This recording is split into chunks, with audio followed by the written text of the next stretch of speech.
성경의 숲을 걷다. 오늘은 여호수아 20장입니다. 어제 여호수아 19장까지 마침내 요단강 동쪽과 서쪽의 땅을 이스라엘 12지파에게 분배되는 작업이 완료되었습니다. 가나안 땅 정복은 이스라엘 지도자였던 여호수아가 주도를 했던 반면 땅 분배에 있어서는 대제사장 엘르아살도 함께 참여했습니다. 이제 남은 것은 각 지역마다 도피성을 지정하는 것과 각 지파의 기업에서 레위 사람이 머물며 살아갈 수 있는 성읍을 정해주는 일이었어요. 오늘 여호수아 20장은 하나님께서 여호수아에게 당신께서 모세에게 지시한 곳에 따라 도피성을 지정하라고 하셨습니다. 하나님께서는 출애굽기 21장에서 실수로 사람을 죽인 사람들에 대해서 한 곳을 지정하라고 하셨습니다. 민수기 35장을 보면 하나님께서는 더 구체적으로 요단강 동쪽의 3개, 요단강 서쪽의 3개 등 총 6개의 도피성을 지정하라고 하셨고요. 신명기 4장에서 모세가 하나님의 명을 따라 요단강 동쪽에 도피성 3개를 이미 지정했습니다. 오늘 20장에서는 요단강 서쪽의 나머지 3개의 도피성을 지정하면서 총 6개의 도피성을 소개하고 있습니다. 자, 그렇다면 이런 도피성이 왜 필요로 했을까 하는 겁니다. 우리가 앞서서 민수기와 신명기를 공부하면서도 많이 언급했지만 다시 한번 정리하면 이렇습니다. 고대 이스라엘에서는 고엘 핫담이라는 제도가 있었습니다. 이 제도는 우리가 아는 것처럼 기업 물을 자와도 같은 의미예요. 가난한 형제가 판 땅을 능력이 되는 형제가 대신 갚아주고 그에게 다시 땅을 돌려준다는 의미인데요. 즉 고엘 핫담도 형제 중 한 사람이 살해를 당했을 때 가장 가까운 형제나 친척이 살인자를 찾아가서 복수해야 했습니다. 이것을 죽은 사람에 대한 도리라고 생각했기 때문이에요.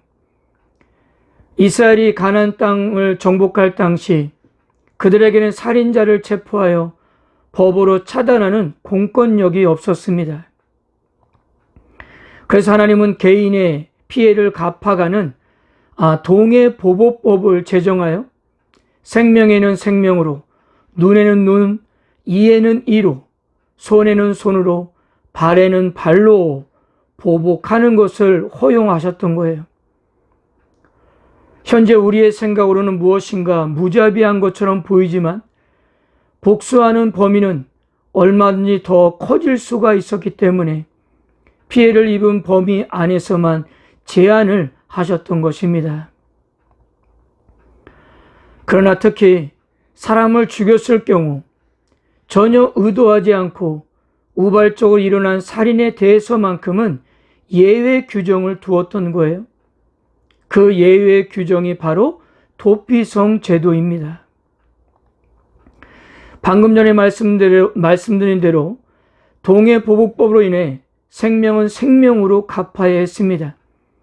그래서 죽은 사람의 가까운 형제들이 고엘 핫담이 되어 살인자를 찾아가서 죽은 형제의 생명을 갚아야 했습니다. 조금 전에도 말씀드린 대로 이것을 죽은 사람에 대한 도리라고 생각했기 때문이에요. 그런데 문제는 그 살인이 전혀 의도하지 않고 본의 아니게 실수로 일어난 경우예요. 현대 용어로 과실치사라고 하죠. 이런 경우는 하나님께서 도피성을 지정해서 그들의 생명을 보호해 주셨던 것입니다. 3절입니다. 부주 중에 실수로 사람을 죽인 자를 그리로 도망하게 하라. 이는 너희를 위해 피해 보복자를 피할 곳이니라. 여기서 부지 중에라는 말을 문자적으로 그대로 보면 지식이 없는 상태를 의미합니다. 즉 전혀 의도하지 않았다는 거예요. 그러나 4절과 신명기 19장을 참고해 보면 만약에 살인자가 자신의 실수를 정당하게 입증하지 못한 경우는 다시 그가 도주한 곳으로 돌려보내 자신이 흘린 피에 대해 마땅한 대가를 받도록 했습니다. 근데 중요한 것이 이것입니다. 실수나 사고로 사람을 죽이는 경우 가해자가 이 도피성 제도의 보호를 받아 죽음을 면한다 해도 이런 사실이 그가 결코 결백하다는 의미가 아니었다는 거예요. 실수라고 해도 그는 분명 사람을 죽였기 때문입니다. 그래서 그가 살기 위해서는 이 도피성에 머물러야 했습니다. 이 도피성을 벗어나면 보복자들에게 언제라도 죗값을 받을 수밖에 없기 때문이었습니다.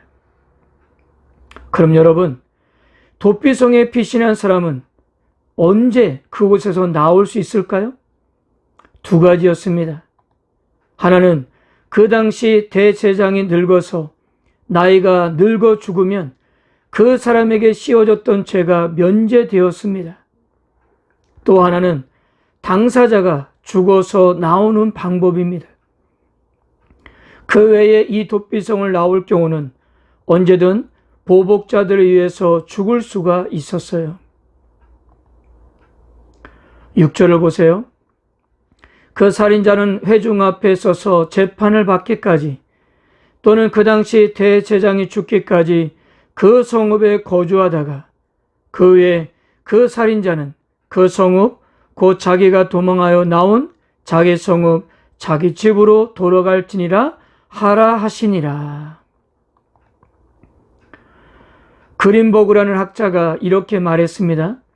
종교, 문화적 중요성으로 인해 자신의 죽음으로 속죄 효력을 부여할 수 있는 유일한 인물은 대제사장이었다. 대제사장이 제사의 제도를 대표했기 때문에 그의 죽음은 살인자의 죄에 대한 속죄였다는 것입니다. 그래서 7절에서 9절까지 총 6개의 도피성을 소개합니다. 요단강 서쪽에는 납달리 산지 갈릴리 게데스, 에브라임 산지의 세겜, 유다 산지의 기럇 아르바, 곧 헤브론입니다.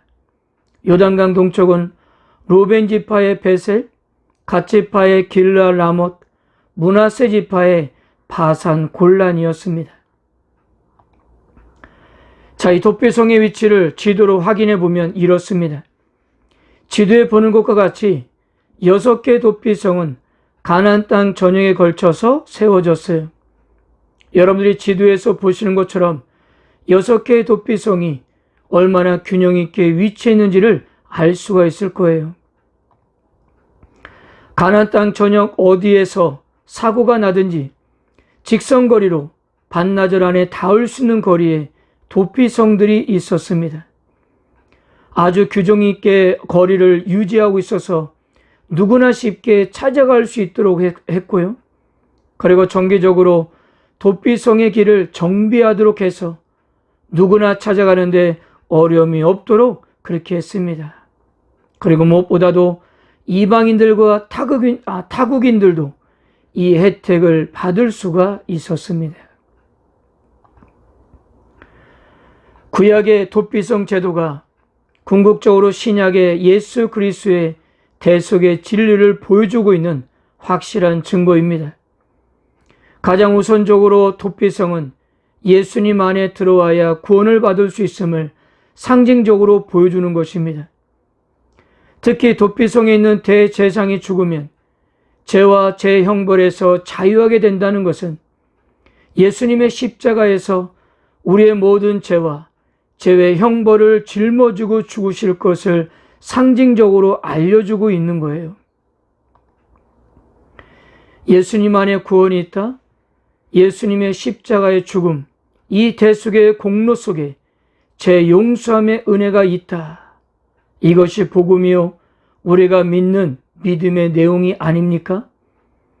하나님은 이미 구약 시대부터 이러한 복음의 진리를 예수 그리스도를 통한 제 용서함과 구원의 진리를 알려주고 계셨던 것입니다. 하나님께서는 죄에 대해서 아주 엄격하십니다. 그러나 우리의 도피성 되시고 피난처가 되시는 예수 그리스도 안에 있으면 하나님은 우리를 용서해 주시고 받아주십니다. 내가 부족하며 연약하여 넘어지고 실패를 했어도 언제라도 대제장 되신 예수님께 나아가면 예수님은 우리의 피난처가 되어주시고 우리를 받아주시고 용납해 주십니다.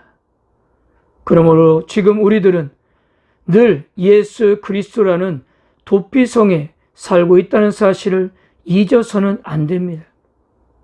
오늘도 예수님의 긍휼을 의지하시고 그 은혜로 살아가는 하루가 되시기를 축복합니다. 아멘.